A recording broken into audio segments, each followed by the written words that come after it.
Assalamualaikum warahmatullahi wabarakatuh.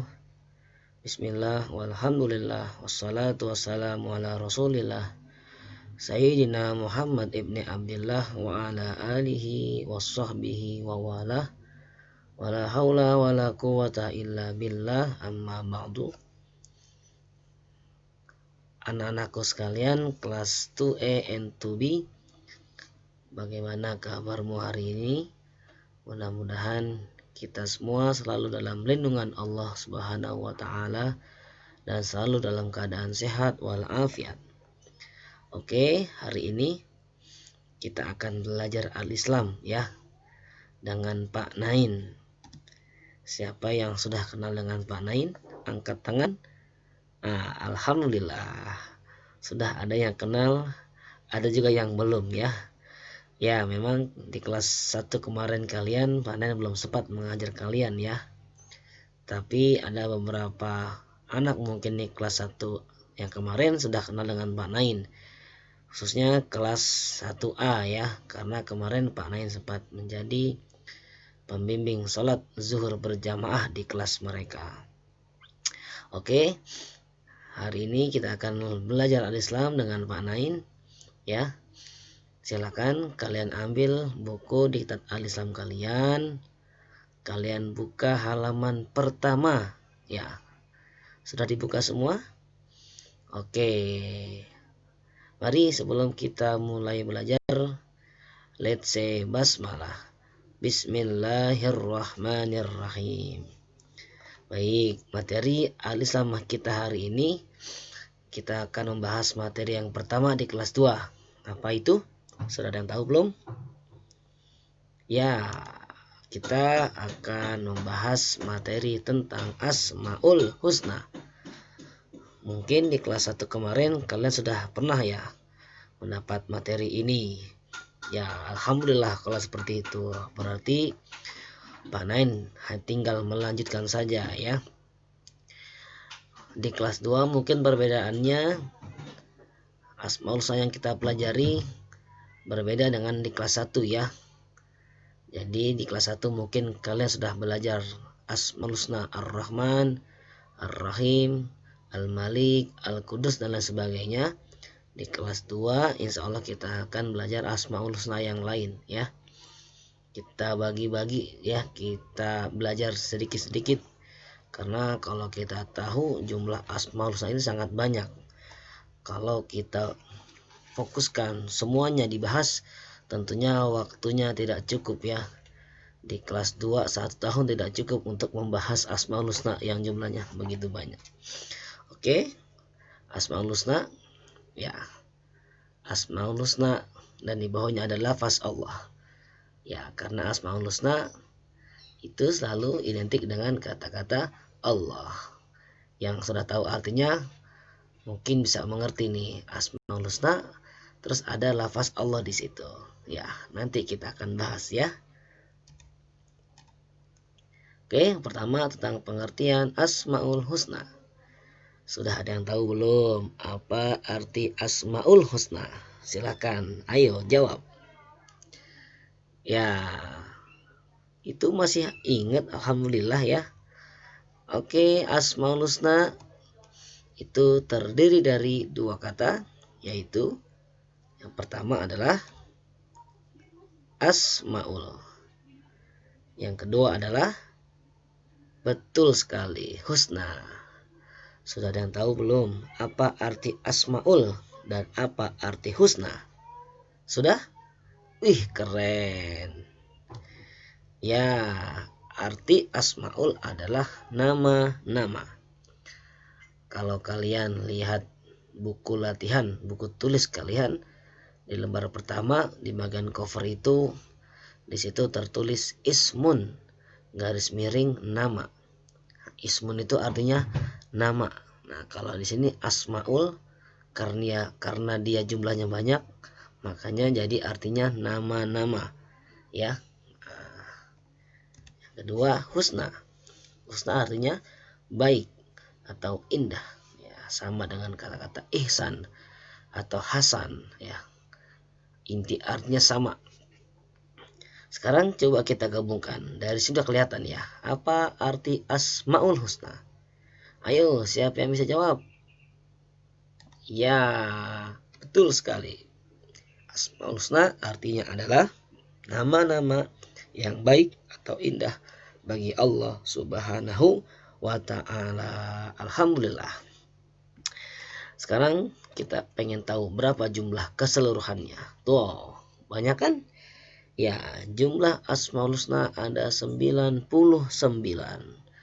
Yang tadi Panen bilang, kalau di kelas 2 kita bahas semua, tentunya waktunya tidak cukup. Karena memang nama-nama Allah sangat banyak, ya, sangat indah.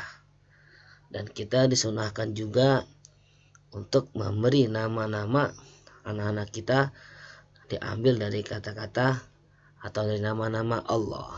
Makanya kadang-kadang kita sering dengar kan, ada seorang yang bernama misalnya Abdul Rahim, Abdul Razak, Abdul Rahman, ya, Muhammad Al-Malik, Muhammad Al-Fatih. Nah, itu diambil semua dari nama-nama Allah, Asmaul Husna, ya. Sunnahnya memang seperti itu. Kita kasih nama anak-anak kita dengan nama-nama yang baik atau diambil dari nama-nama Allah dari Asmaul Husna. Ya, di kelas 2 ini kita nggak bahas semuanya ya, karena waktunya hanya sedikit, jadi beberapa saja yang kita pilih di kelas 2 ini. Ya, saudara yang tahu Asmaul Husna apa aja yang akan kita pelajari di kelas 2 ini? Ayo, siapa yang bisa jawab? Angkat tangan. Nah, kalau gitu kita mulai saja ya. Oke, siap. Yang pertama. Nah, ini adalah Asmaul Husna yang pertama yang kita pelajari di kelas 2. Pertama adalah Al-Mutakabbir, artinya yang maha bengah, maha memiliki kebesaran. Tahu maksudnya? Ya, betul. Allah itu adalah Tuhan, dan Tuhan bisa melakukan segala-galanya, bisa menciptakan semaunya, bisa melakukan apapun yang Ia inginkan tanpa ada satu orang pun yang dapat menghalanginya. Maha besar, maha megah. Dia mampu menciptakan apapun yang Ia inginkan. Ada banyak beberapa contoh-contoh tentang kebesaran-kebesaran Allah, menunjukkan juga bahwasanya Allah memang betul-betul maha memiliki kebesaran. Kita lihat contoh yang pertama. Kalian tahu apa itu? Ya, itu bisa disebut dengan alam semesta, ya. Ada bumi, planet-planet, matahari, dan lain sebagainya. Ini adalah salah satu contoh bukti kebesaran Allah. Panen tanya sekarang, adakah manusia yang bisa menciptakan seperti ini?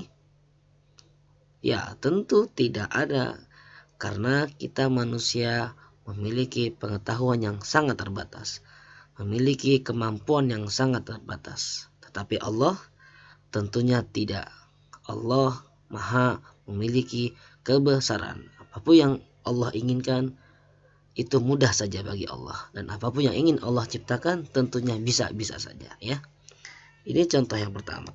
Yang kedua, nah, adanya manusia, hewan, dan tumbuhan. Siapakah yang menciptakan kita? Kalian tahu? Iya, yang menciptakan kita adalah Allah. Bagaimana mungkin kita manusia biasa bisa menandingi kehebatan Allah? Tentunya tidak mungkin. Kita saja yang menciptakan Allah, ya. Makanya tidak mungkin kita bisa memiliki sifat-sifat ataupun kekuatan-kekuatan yang sama dengan kekuatan Allah, yang sama dengan kebesaran Allah. Contoh yang ketiga, ya, adanya malam. Ya. Yang keempat, adanya siang. Semua berjalan dengan waktunya. Siapa yang mengatur itu? Ya, yang mengatur adalah Allah Subhanahu wa ta'ala. Ketika datangnya pagi, bumi terang karena adanya matahari. Tapi lambat laun matahari itu akan turun, ya. Dia berjalan, bergerak, dan turun di sore hari Sehingga ketika sore hari tidak lama datangnya waktu malam, kemudian muncullah bulan. Nah, itulah salah satu tanda kebesaran Allah juga. Allah mengatur adanya siang, adanya malam, terbitnya matahari, setelah matahari terbitnya bulan, ya. Ya, Allah yang mengatur itu semua. Kita manusia apakah bisa? Tidak ada yang bisa selain Allah, ya. Nah, ini Asmaul Husna yang kedua, yaitu Al-Khaliq, Maha Pencipta. Coba Pak Anan ingin tanya, kalau Allah memang betul-betul Al-Khaliq, Maha Pencipta, coba kalian sebutkan apa saja yang telah diciptakan oleh Allah. Nah, gampang kan? Tadi sebelumnya sudah Pak Anan kasih contoh. Apa saja? Ya, betul. Ada bumi, manusia, hewan, alam semesta, dan lain-lain sebagainya. Iya, itu adalah bukti bahwasannya Allah Maha Pencipta. Tidak mungkin adanya bumi, langit, matahari, manusia, hewan, dan lain sebagainya kalau tidak ada yang menciptakan. Tentunya kita semua ada di bumi ini sudah diciptakan. Siapa yang menciptakan kita? Ya, Allah Subhanahu wa Ta'ala, Maha Pencipta. Apapun yang Allah ingin ciptakan, apapun yang Allah ingin buat, Allah mudah saja melakukannya, ya. Nah, jadi semua yang ada di alam semesta ini adalah ciptaan Allah Subhanahu wa Ta'ala. Bahkan serangga-serangga yang kecil, mungkin yang tidak terlihat oleh mata, itu bisa Allah ciptakan, ya. Apakah bisa kita manusia menciptakan sesuatu hal yang mirip dengan ciptaan Allah? Ada yang bisa? Anda tanya? Ya, tentu tidak ada yang bisa. Pak, kita bisa tuh Pak bikin robot. Ya, memang manusia bisa bikin robot, tetapi kemampuan robot terbatas, ya. Robot tidak bisa melakukan sebisa atau tidak bisa melakukan seperti kita manusia. Robot hanya bisa melakukan hal-hal tertentu saja, ya. Ada batasan-batasannya, tidak seperti kita manusia. Bisa melakukan apapun yang kita inginkan. Ya, jadi tidak ada yang bisa menciptakan atau menyerupai semua ciptaan Allah kecuali Allah itu sendiri. Oke, yang ketiga adalah Al-Bari. Asmaul Husna yang ketiga adalah Al-Bari. Apa arti Al-Bari? Ya, yang Maha mengadakan. Nah, Asmaul Husna Al-Bari dengan Al-Khaliq itu memiliki kesamaan. Apa persamaannya? Persamaannya yaitu menunjukkan bahwa Allah mampu membuat segala sesuatu, ya. Jadi Allah mampu membuat segala sesuatu sesuai dengan yang Dia inginkan, sesuai yang Allah mau. Apapun jika Allah menghendaki pasti bisa terjadi. Itulah Al-Khaliq dan Al-Bari. Kesamaannya menunjukkan bahwa Allah mampu membuat segala sesuatu. Sekarang kita lihat perbedaannya antara Al-Khaliq dan Al-Bari. Al-Khaliq menciptakan semua benda, baik yang hidup ataupun yang mati. Tetapi kalau Al-Bari hanya menciptakan atau mengadakan makhluk hidup saja. Diingat-ingat ya perbedaannya dan persamaannya.